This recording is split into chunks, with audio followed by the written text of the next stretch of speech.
Hi, I'm Jason. I'm Ashley. And welcome to Blackest Night Club. We're going to be diving into the important issues around the DC Comics mega comic event, Blackest Night. We're going to be giving you Easter eggs, our thoughts, how they could do this in live action, which zombie has the best hairstyle, and if you haven't read it yet, there will be spoilers. We have an official reading order. You can find it on our Patreon at patreon.com/Jawiin. You can find it online in various places, and that's how we'll be following through this event if you want to follow along, and that's the only way this video is going to make sense. What is Blackest Night, in case you haven't been reading so far? Ashley, what is it? Real quick, one sentence. Blackest Night is where the Green Lantern suddenly discovered that there's Black Lanterns and they make everyone into space zombies. Yeah, thanks, Hal Jordan.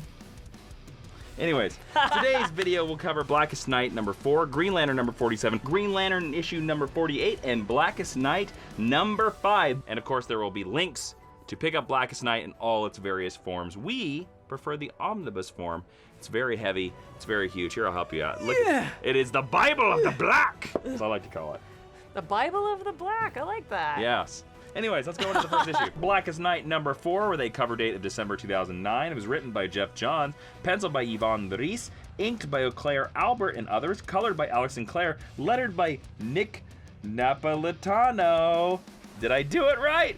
Edited by Eddie Berganza and Adam Slagman. Now, first off, we gotta talk about the variant cover of this issue, because the variant cover is the cover. This is the cover that we decided to homage, that Brian Ward and us decided to homage for our art prints. It is! Shout out to Rodolfo Migliari. And if you are watching this later after the point and asking if you get those art prints, no you can't, because they were only part of the special offer. There you go, that's why we gotta sign up early and sign up often. So, let's talk about very early on in this issue. Jason Rusch takes control of the Firestorm Matrix away from Ronnie Raymond, and he says, I can hear a voice inside. It says that it wants Barry Allen. Of course it does. Now, Ashley. Yep. I know you have never read Blackest Night before. No. I don't want you, if you know the answer to this, do not say it. Okay. In case because I know you're reading a little bit ahead of us. Do you know why this voice wants Barry Allen? Do you have a theory about this? Because Jeff Johns wrote this issue? I'm actually asking for a serious answer here. No, I don't. I mean, my guess would be probably something to do with Speed Force, or that he is going to be, dare I say, a paragon. Kind of like... Not in these stories at all. Kind of like Dawn is. But no, I don't actually know why. Well, actually, I can help you put it together a little bit. Sure. What is something that we say in our podcast, Geek History Lesson? What is the most famous thing that Barry Allen ever did? He died and he saved the universe. He died. Oh. And this is about a bunch of characters like coming back from the dead. Okay.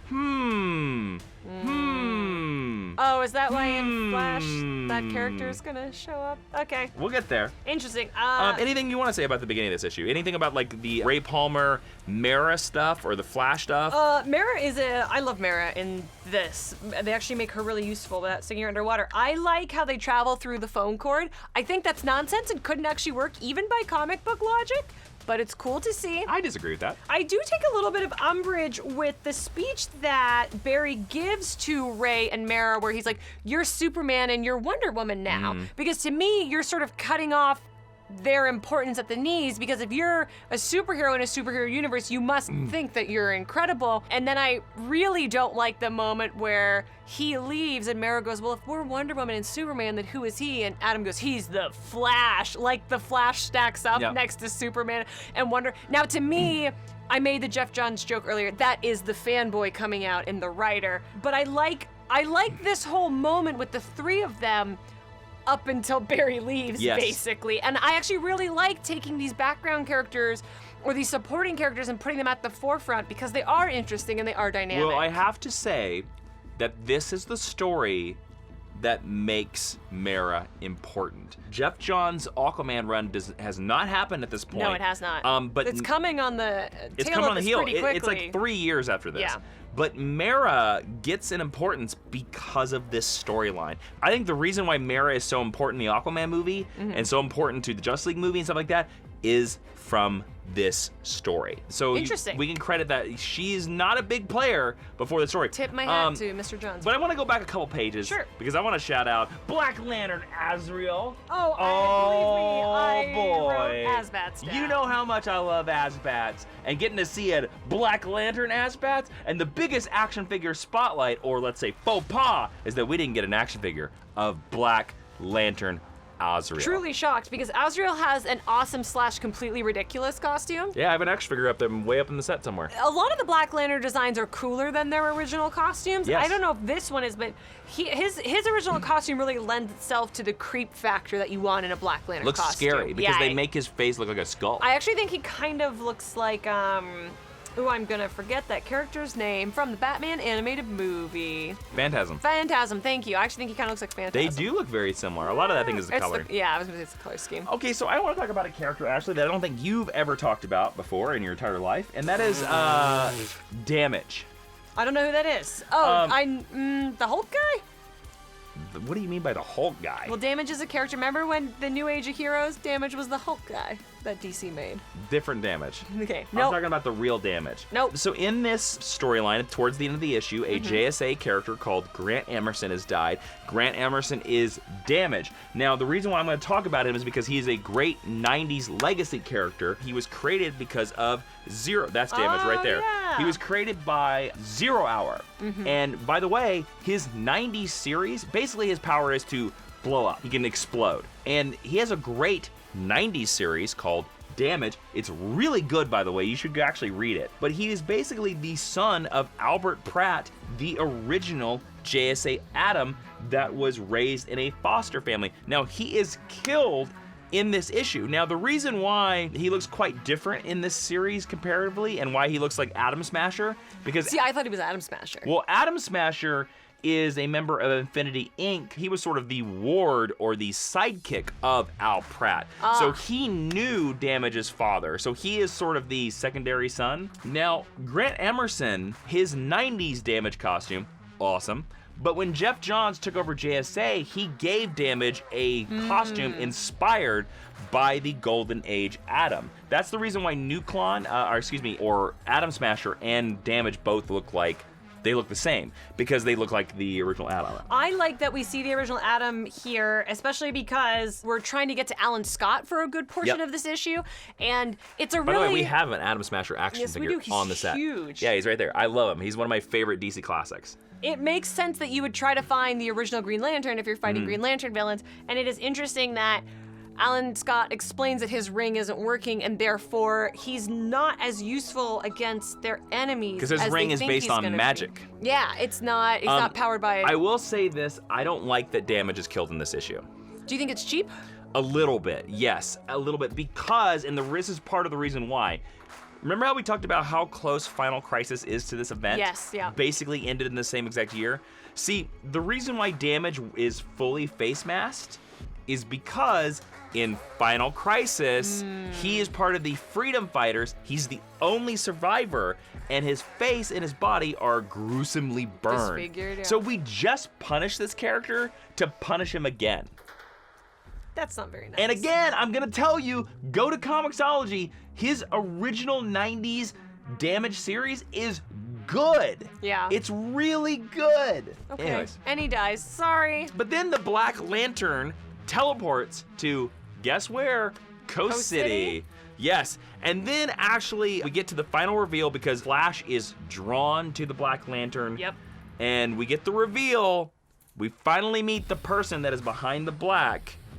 In a Necron. two-page spread the wrong way. It's Yeah. only the wrong way because, you know. It's only you the wrong know, way because this book is too heavy to lift. Ashley. Yes. Do you know who Necron is? Necron is the leader of the Black Lanterns. He's Beyond that. he is no, I don't. He's the devil? So, okay. Or is that Neron? Neron is the devil. So when this issue happened, when this series is being published, there was a lot of speculation. There was a lot of fan theories I told you about who was behind the Black Lanterns. Some fans on the internet actually predicted this. Oh, yeah? So to be honest with you, I actually love that Necron is behind the Black Lanterns. Necron first appeared in the Tales of the Green Lantern Corps #2 in June of 1981. See, that's what I want. It's why I pushed against Aaron Sir, because even if that's a little character Sure. that you never hear again, it was planted ages ago. Now, Necron is actually, he's basically the physical manifestation, of death. Yeah. He is basically DC's concept of death. He opposes life, and he's always about, he's been a constant Green Lantern villain since his creation. Fun fact, Kyle Rayner even fought Necron in his solo really? series. Yes, Necron and Kyle Rayner have met before. So to be honest with you, when this was revealed that it was Necron, I thought it was such the ultimate deep cut that I thought it was a brilliant choice. And then this series makes Necron a known factor going forward. Everything that I've known is like Necron is the head of the Black Lantern. Yes. Like that's the character so definition. this is a nice, I think, tweaking Updating? of Necron, and I think it's, and because again, when you think about it, and if you're a longtime Green Lantern fan, it makes total sense that Necron is behind this all. This, kids, is how you do a retcon the right way. Yes, exactly. I think this is Jeff Johns showing that he did his research. Yes. I mean, look, there are other things that show that he did his research and he absolutely knows what he's writing about, but they feel more fan servicey. Yes. Or even self-serving at times than this does. Yes. All right, now let's go into the next issue, Green Lantern #47, with a cover date of December 2009. It was written by Jeff Johns, penciled by Doug Mahnke, inked by Christian Alamy and others, colored by Randy Mayer, lettered by Rob Lee, and edited by Eddie Berganza and Adam Schlagman. Can we just talk about how beautiful the variant cover is? With Indigo One. It's stunning. If they put this, it's an Ed Benes cover. Mm-hmm. If they put this on a poster, I'd buy it. It looks incredible. She's stunning. Do you want to talk about the beginning of this issue?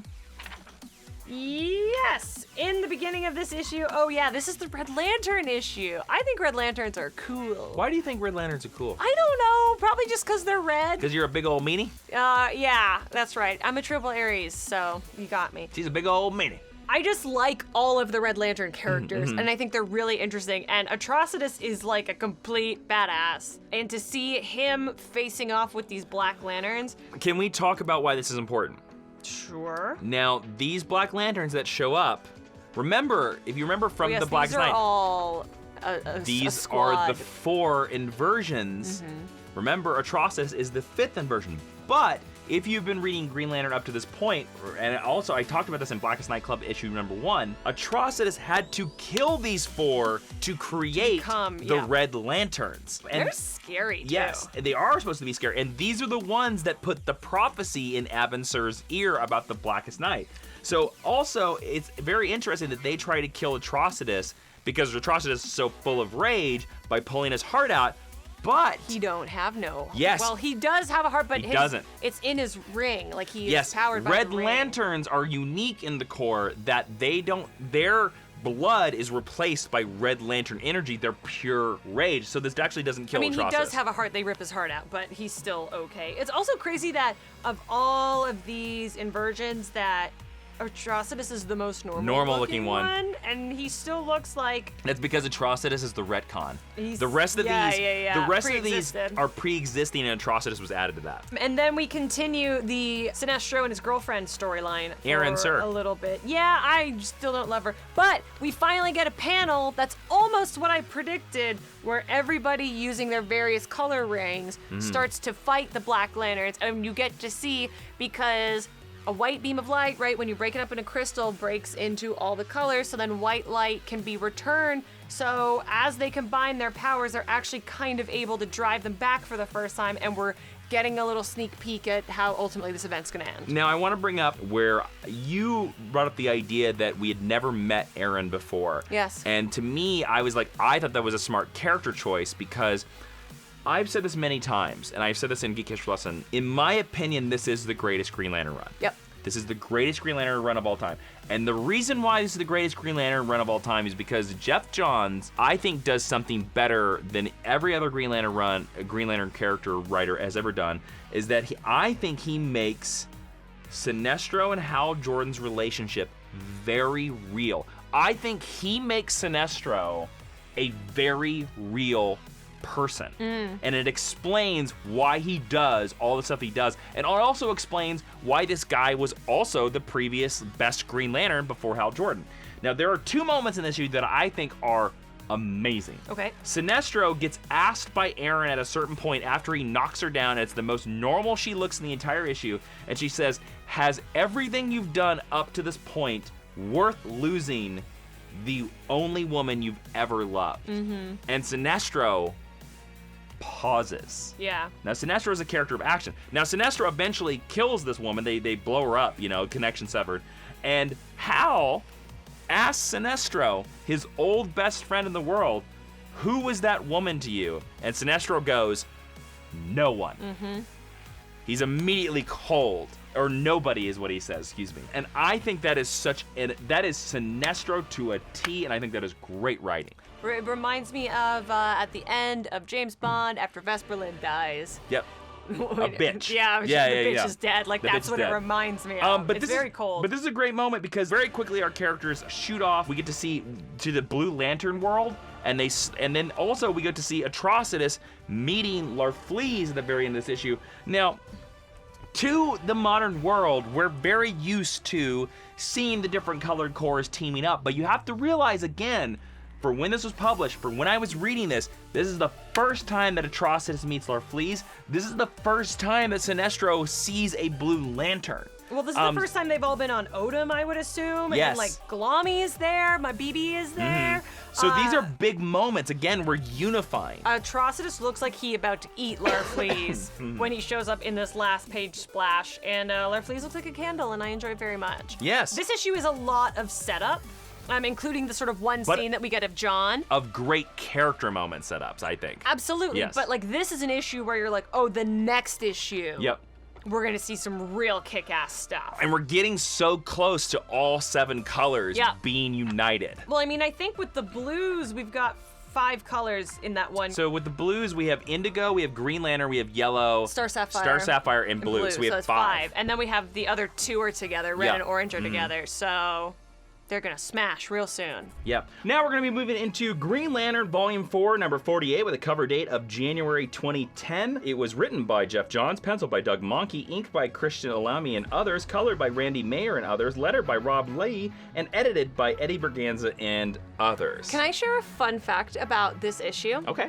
So apparently, and this could still be ongoing, I certainly don't know, Sure. Spike TV, the network for men, has their own awards show. Okay. And so I don't think Spike TV is still around. but anyway, sorry. I honestly don't know. Yeah.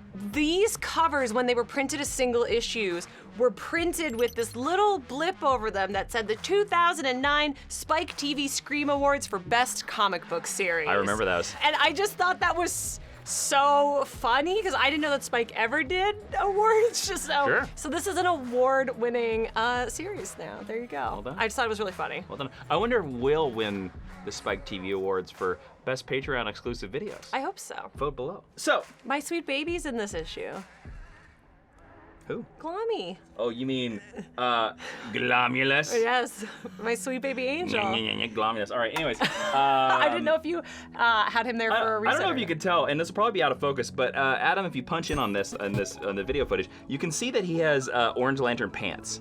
Do you see this? Well, He has Orange Lantern pants in his action figure. you know, that implies that even though he's a construct, he still has genitalia. So honestly, like, well done, Larfleeze. Yeah, this He's came a full with the imagination. Larfleeze action figure that was part of Blackest Night. Anyways, the beginning of this is Larfleeze and Atrocitus. Hitting each other. So yeah, and there's a great line in here where Larfleeze is like, "As will your red ring, beastie." Yeah. Larfleeze sort of talks like an 1800s chimney sweep. Shakespearean villain, yeah. Let's talk about, okay, at this point, we've only seen Larfleeze in a couple of issues and in the previous Green Lantern storyline, Agent Orange, where he's introduced. Where he mostly just says mine. Now- this is the most we've heard him speak for a while. Now, actually, I want you to wipe away. We have 10 years, 12 years of Larfleeze Yes. past us. Larfleeze gets a solo series. It's terrible.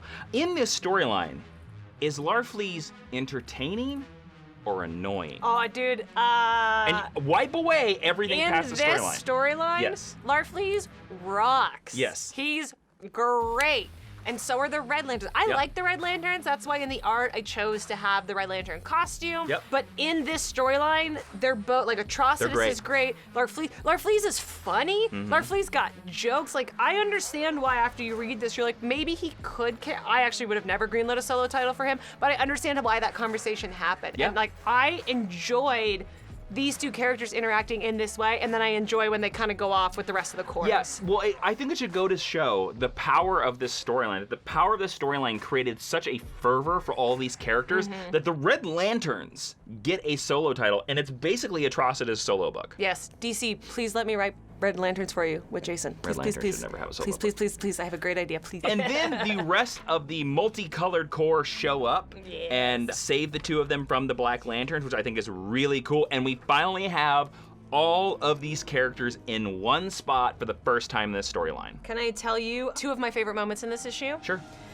Hal Jordan and Star Sapphire talk about Duck Comics. They talk about Uncle Scrooge. And Gonzo. And Gonzo, which I was like, this is how you know Jeff Johns is a nerd, and I mean this with all love. They are talking about Duck Comics, which is like only real nerds, There's no such thing as a real nerd. Only deep cut comic nerds like Duck Comics. Yeah. Like I don't believe Carol knows about Duck Comics. I don't believe Carol cares about Duck. I thought that was funny. Hal Jordan definitely does not know about Duck Comics. Absolutely not. But Kyle does. Hal Jordan watched DuckTales. I can guarantee I'd buy it. that. Yeah. And I love when Hal Jordan makes a stop sign and Larfleeze says, and I quote, "What's that say? I never learned to read." I don't know why. I just think that's so funny that Larfleeze can't. I mean, obviously he can't read English. He can't read English. But That's you would, the big you would thing. think that his ring would. We have to assume the rings have universal translators. Just like the TARDIS. And I just think that's so funny that he has no idea how to read. That's funny.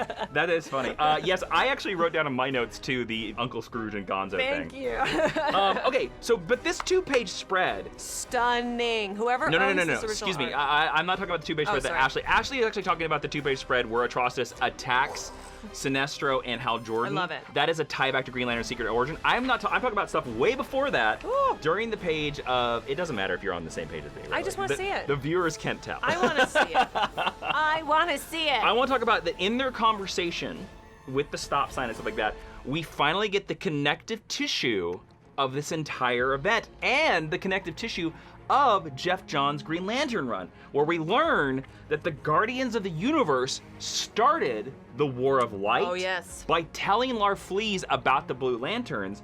And also, Sinestro adds on top of that if you remember, I've told you about the lead up to this event several times. A lot of it is Hal Jordan meeting the other Lanterns. He was sent there by the Guardians of the Universe. The Guardians of the Universe lit the spark of the light of the War of Light, which led the Black Lanterns to being born.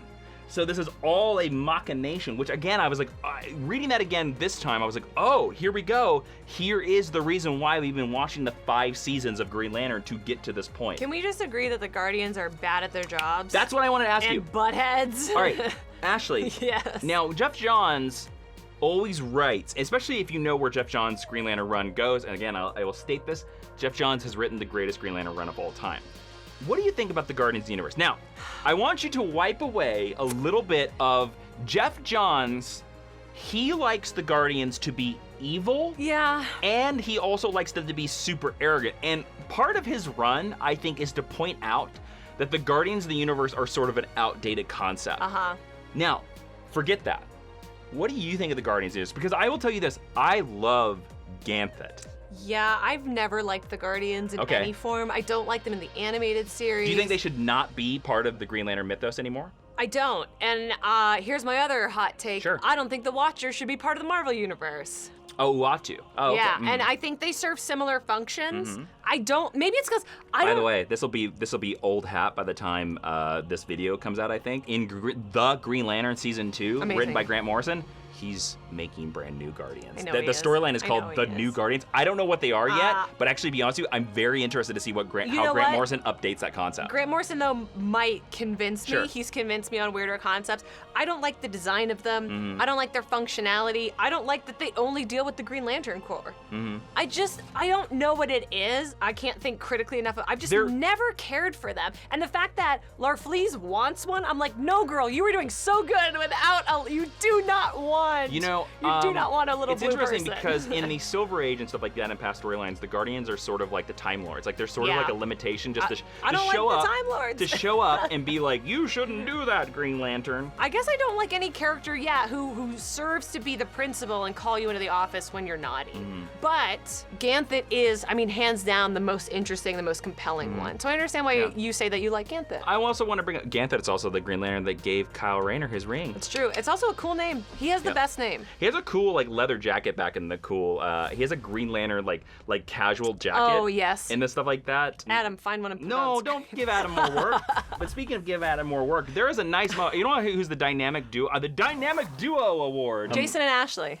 No, the dynamic duo award of this issue is Atrocitus and Saint Walker. Oh, yeah. Saint Because- Walker really, without saying a lot, shows out in this issue. There's an amazing page where, and this also sets up the beginning of that a Blue Lantern ring is the only thing that can stop a Red Lantern ring, Yeah. which makes sense. Hope can overcome rage. If you watch the animated series, you also know that. This is one of the nicest Atrocitus moments in all of comic books.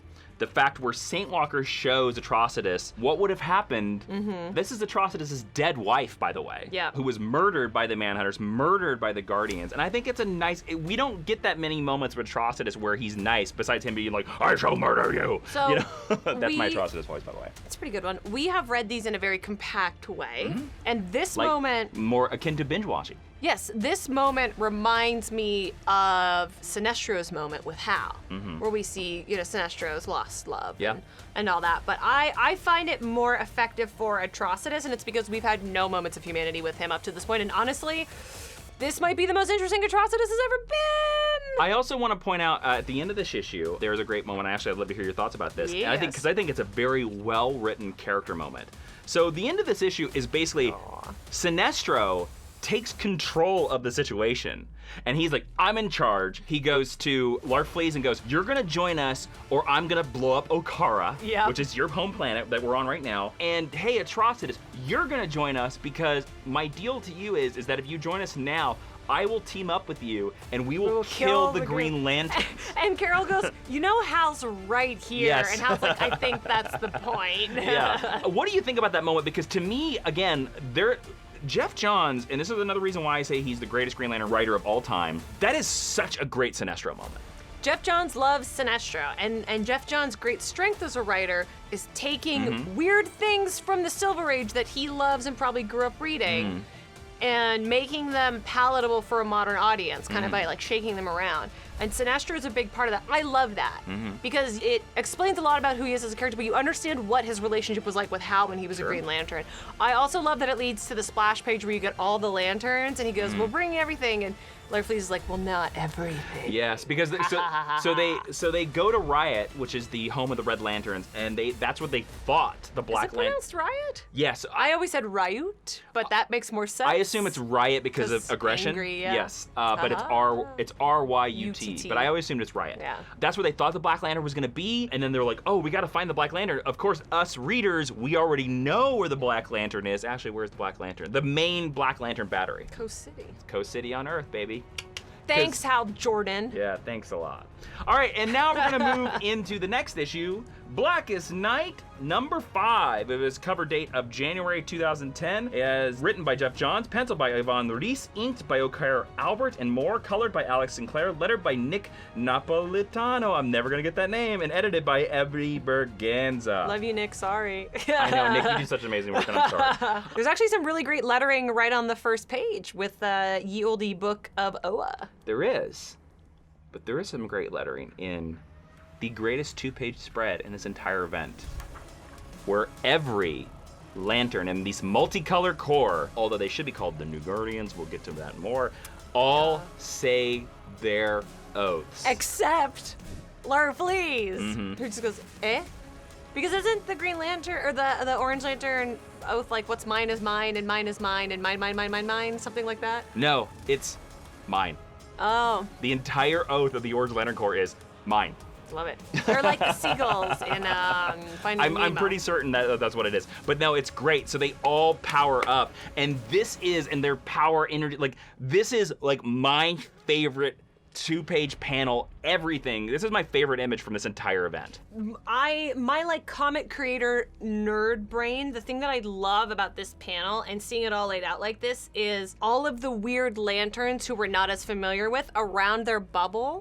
There's a little like wavy line and the color of their core. And I wish there was one around Sinestro's, but there's not because we know Sinestro. And I like to think that that shows you that there's the universal translators working. Oh, yeah. Like, I don't know, I love the way they shape the word balloons for the weird lantern cores. It like makes me happy. It's like the way Martian Manhunters thought word balloons always have a squiggly tail. I love that. Now we go back to Necron, of course, because Necron, the leader, the embodiment of death, is in this universe. Looks incredible. He talks to Barry Allen. He has a great line to Barry Allen where he says, "Your death was the first. Your rebirth will be the last." Of course, talking about Crisis. Just kidding. Talking about Crisis on Infinite Earths, and your rebirth will be the last. And then, Ashley, we gotta talk about one of our favorites, Wally West, showing up in what I believe, this is one of my favorite Wally West costumes. We also get a lot of Baby Bart Allen in this issue. Well, we'll talk about Baby Bart Allen. I want to talk about this costume of Wally West. Okay, this is a Wally West costume where his symbol looks like the Justice League animated symbol. Instead of showing his nose, the cowl comes over the nose to make him look like the 90s Flash I was gonna costume. say, yeah. What do you think? This is his Flash Rebirth costume, not the Flash DC Rebirth. DC Universe Rebirth Flash is a I different know, thing. Rebirth and Crisis, it's There's hard to so Google, many. I Jeff know. loves Rebirth. This is the Flash Rebirth costume that the event that Jeff Johns brought Barry Allen back. What do you think about this costume? I've always wanted an action figure of this costume. This is my favorite Wally West costume. Yes. Yeah. Because it allows him to be a full-on Flash. Yeah.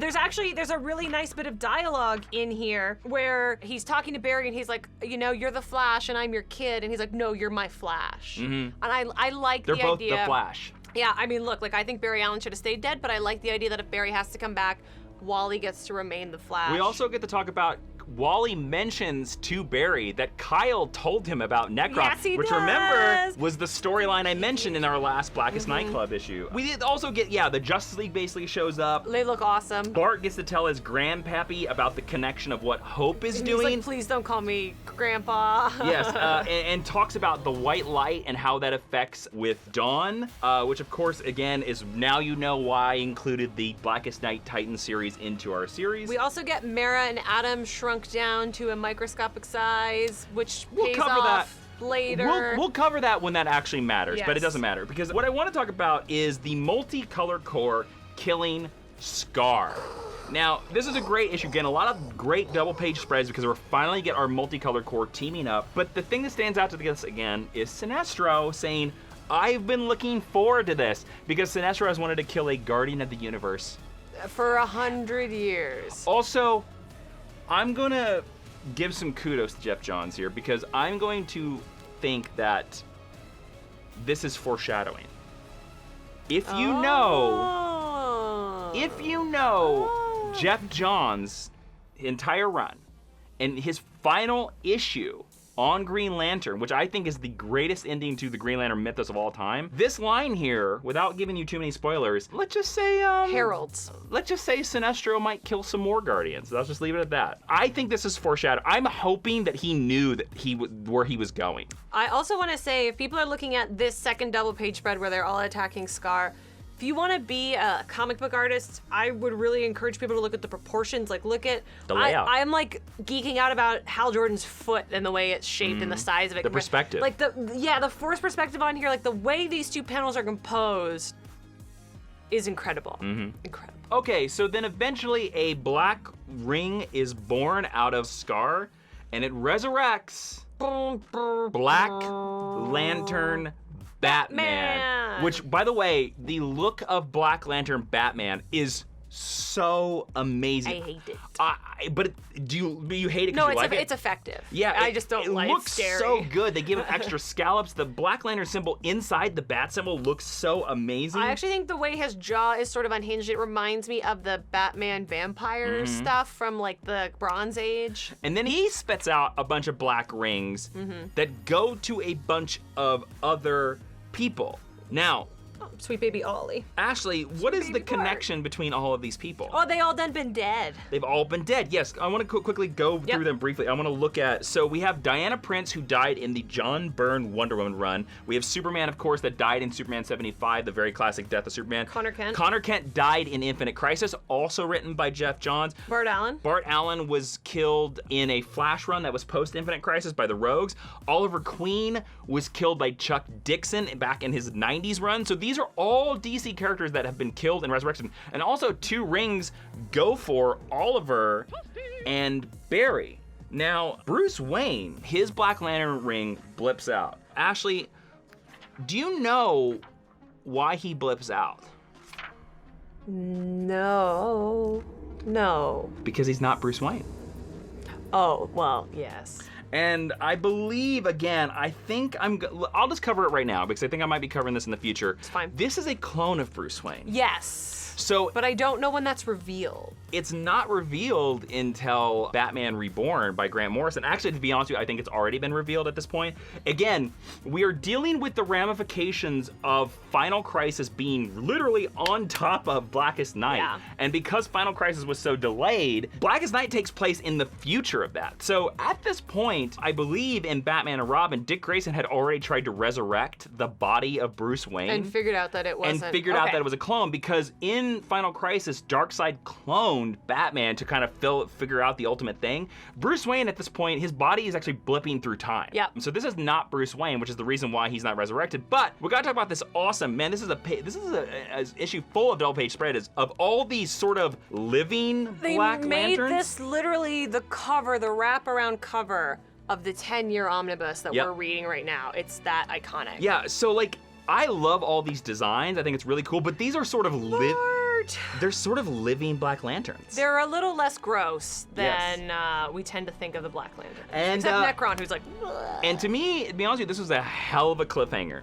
This is an amazing cliffhanger, and that's it for this batch of Blackest Night. So Ashley, I want to talk about this batch of Blackest Night. What are your thoughts on them? What do you think overall of this chapter of Blackest Night Club? You know, this chapter of Blackest Night Club it's basically a bunch of fights, but we have finally gathered our team, which we've been doing for like 2 episodes of Blackest Night Club. The multicolor core. You know, so like for like a whole TV story arc, a whole act of an episode, we've been collecting them. I don't think there's a ton of story that actually gets taken through here, but I think it's really beautiful. So I enjoyed it. I don't think it's maybe the most important arc that we've seen. I disagree, because this is finally the moment that the multicolored cores finally team up. And we're gonna talk a little bit more about that in the thing. So, now there are plenty of other issues in Blackest Night that you can read. We're only covering the important ones of Blackest Night Club. But if you need to read them all, here's some of the other stuff that you can read to make this event more complete in a segment we like to call Blackest Night Buffet, which, as you've been watching these, has the most advanced graphic I've ever seen Adam make. This is like the most detailed graphic. I mean, his artistry. His artistry is amazing on this graphic. But if you need to read the complete event, here's the 2 other issues that you need to read to make it more complete during this chapter. Blackest Night Wonder Woman #1 and Blackest Night JSA #1. I didn't include them because they're really just They're tie-ins. They're That's what they 100% filler. Yeah. So, anyways, let's go to the legacy. Ashley, I want to talk about that this is the chapter that finally brings together the multicolored lanterns, or as I like to call them, the New Guardians.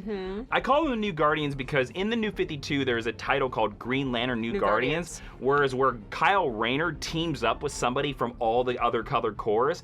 And I love that book, and that book abandons that idea pretty quickly, but ever since that book, I've kind of been like, you know what, there should be a book published by DC that is a team of the different colored lanterns. Yeah, it's kind of like the Joint Chiefs. Yes, because to be honest with you, these multicolored lanterns haven't gone anywhere. They're still all around. What do you think about this team of these multicolored lanterns? Because even after, I'm gonna give you some slight spoilers, after Blackest Night, the next arc of Green Lantern, it deals with Brightest Day, but it also, like, all of these multicolored lanterns stay on Earth.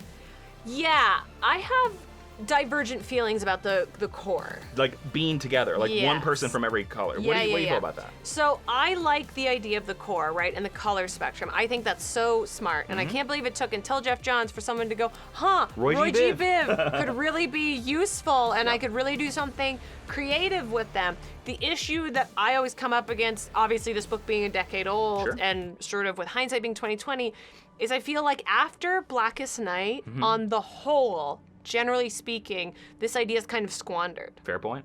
Because the book is called Green Lantern, it really should be called I Love Hal Jordan, and we're about to get Simon Baz and Jessica Cruz. So Green Lantern as a concept is already serving so many masters. Yeah.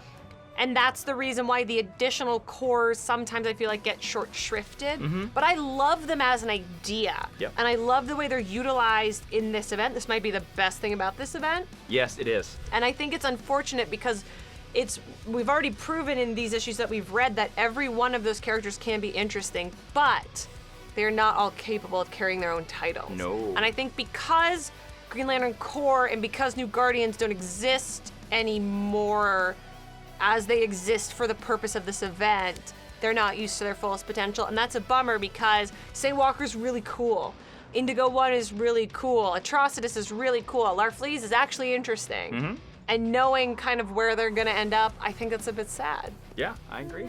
All right, guys, that is it for this episode of Blackest Night Club. Thank you so much for joining us. Thank you for the support that you've given us on Patreon to make this happen. Patreon.com/Jawiin. We have lots of cool stuff, and all the episodes of Crisis Club are over there. And if you want to be prepared for the next episode, you need to read Green Lantern 49, Blackest Night #6, and Green Lantern 50. You do not want to miss Green Lantern issue 50. It has one of my favorite comic book endings of all time. Because it has to serve double duty. It's an anniversary issue and it's a tie-in issue. So it's really, really good. Again, you guys helped make Blackest Night Club happen. Thank you so much for that. Don't forget to feed your Red Lantern or he will bite your hand off. I'm Jason Inman. I'm Ashley Victoria Robinson. Blackest Night Club. I added a theme song, Ashley. I didn't tell you this, but I added a theme Pretty song. sure Adam already created a theme song. He did, but I just created one. Great. Doubling down for all your support. Blackest Night Club.